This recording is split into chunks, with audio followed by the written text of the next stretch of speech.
Human beings are a kind of ape, and we're not much different from the other apes. We like to think that we have something special, which we call reason, but the fact is that 99% of the time we don't use reason.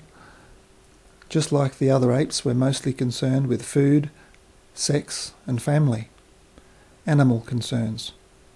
You might think it's a bit harsh, saying that 99% of the time we don't use reason, but how else can you explain the extent of human stupidity? I mean, human religion, human relationships, human planning for the future, human population control and economic and environmental management. All of these things are idiotic. Virtually no reason has gone into these things at all, otherwise we wouldn't find ourselves in the condition we're currently in.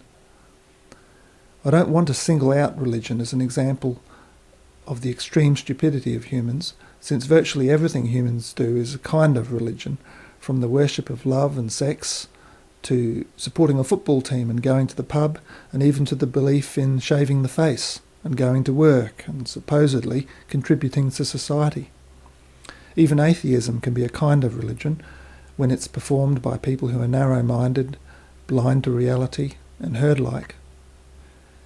Yet I will use religion as a demonstration of the mindless pap that makes up human life, since it's easier for us to see our reflection in things such as religion than to confront ourselves squarely.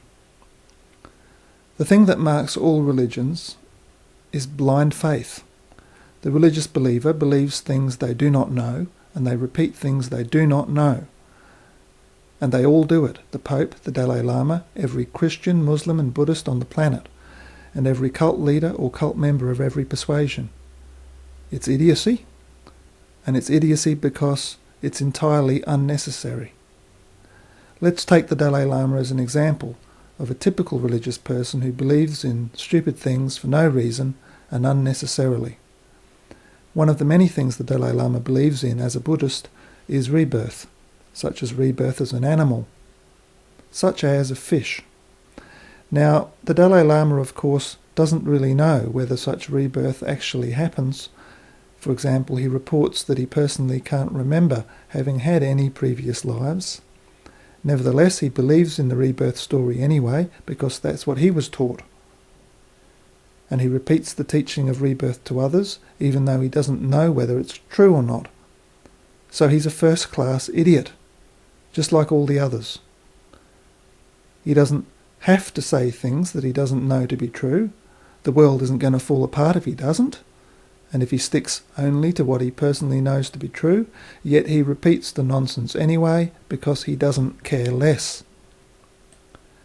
The thing about blind faith is that people don't know that their faith is blind because their blindness extends to everything they don't want to know.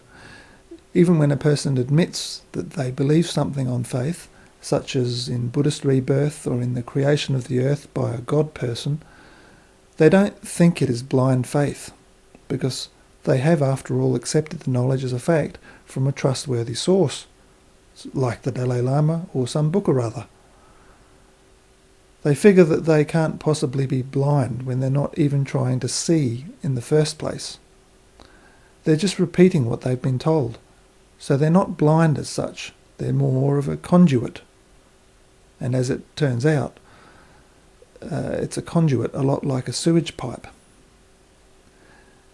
The believers often argue that we need to accept things on faith, and that we all take things on faith when we need to.